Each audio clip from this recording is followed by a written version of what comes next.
Good morning to all of you. This lecture is going to on external aids to interpretation. That is to say, हम यहाँ पर सबसे पहला external aid या सबसे important external aid को discuss करेंगे, which is dictionary. But let's have a quick introduction of the chapter of external aids to interpretation. हमने अभी कुछ ही लेक्चर्स पहले इंटरनल एड्स टू इंटरप्रिटेशन को कंप्लीट किया. दैट इज टू से ऐसे कोई भी पार्ट ऑफ स्टैच्यूट जो स्टैच्यूट के अंदर ही पाए जाते हैं जिनकी मदद ली जाती है by the judiciary to interpret that particular given statute is in which is in question. और उसी तरीके से एक्सटर्नल एड वो एड्स होते हैं या वो रेफरेंसेस होते हैं जो स्टैच्यूट का पार्ट तो नहीं होते हैं बट हाँ वो अपने आप में एक अथॉरिटी क्रिएट करते हैं एंड सिंस इसीलिए उन्हें जुडिशरी के द्वारा इंटरप्रिटेशन के दौरान उनकी हेल्प ली जाती है. तो यहाँ पर चूंकि आप देख पा रहे हैं जो पहला स्टेटमेंट है कि aids which are not available inside the statute but outside the statute the court may seek help to the external aids in case of obviously the repugnancy or the inconsistency. क्या हम इन सारी चीज़ों को जो यहाँ पर हेडर्स के अंदर लिखी हुई हैं क्या इन सभी चीज़ों को हम as an external aid consider कर सकते हैं? तो हम उसे वन बाय वन एग्जामिन करेंगे. तो these are certain external aids, first among which is reports of commissions and committees, proceedings in parliament, statement of objects and reasons, precedents, dictionaries and textbooks. तो यहाँ पर हम सबसे पहले dictionaries as an external aid को discuss करेंगे. Let's have a quick introduction of the dictionaries. किसी भी स्टैच्यूट के अंदर जो शब्द दिए गए होते हैं जो वर्ड्स लिखे गए होते हैं वो हमेशा उनकी ऑर्डिनरी सेंस में ही इंटरप्रेट किए जाते हैं. That is the general rule of interpretation जो अभी तक आपको क्लियर हो चुका है. टू फाइंड आउट अब यहाँ पर हम ये कह सकते हैं कि जो नेचुरल मीनिंग है या जो ऑर्डिनरी मीनिंग है जो ऑर्डिनरी सेंस वाली मीनिंग है किसी गिवन टर्म की वो कहाँ से हम डिराइव करते हैं वो हमेशा हम डिक्शनरीज से लेते हैं. And it can always be referred by the courts. जब भी नीड अराइज होती है किसी वर्ड की ऑर्डिनरी मीनिंग को समझने की तो हम डिक्शनरीज का मदद लेते हैं या जुडिशरी डिक्शनरीज की मदद लेती है उस शब्द को इंटरप्रेट करने के लिए. नोट यहाँ पर दो लिखे हैं मैंने बहुत इंपॉर्टेंट कि courts must always be very careful because it is not necessary that the dictionary meanings of a word may be the true meaning in a particular context.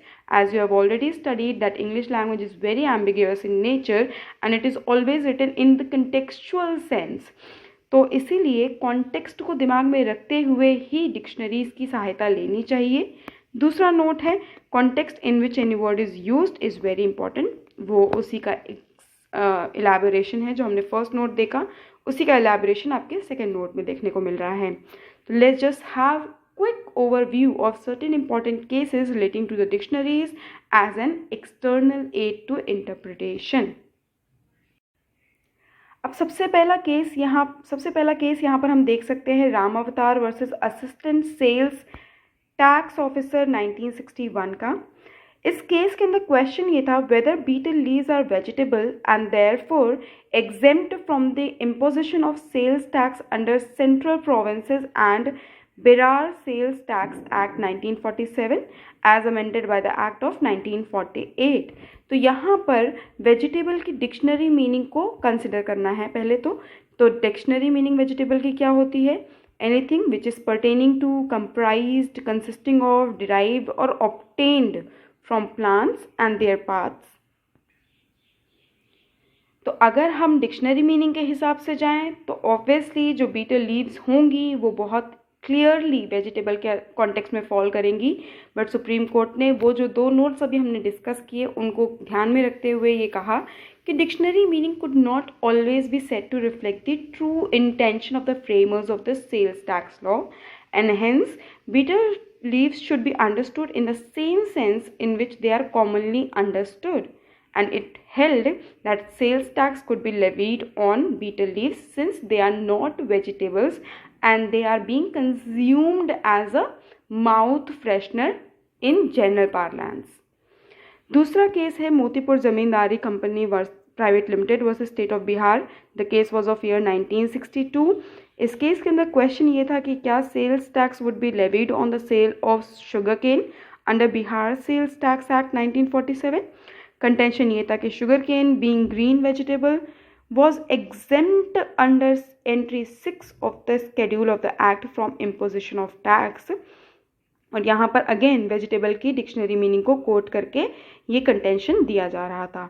तो सुप्रीम कोर्ट ने फिर से डिक्शनरी मीनिंग को reject किया और उन्होंने कहा कि in the context of the act, vegetables which can be grown in a kitchen garden or used during lunch or dinner as articles of food would only be considered as vegetable and which is not in the case of sugar cane, क्योंकि sugar cane को हम lunch या dinner के form में consume नहीं करते हैं, ना ही उसे हम किचन गार्डन में यूजुअली प्रोड्यूस करते हैं। तो हम वेरी क्लियरली शुगर केन को वेजिटेबल कैटेगरी में नहीं डाल सकते हैं। अब जो दूसरा थर्ड केस है यहाँ पर वो है शाबिर अहमद वर्सेस श्यामलाल का, जो है 2002 का 2002 ईयर का है।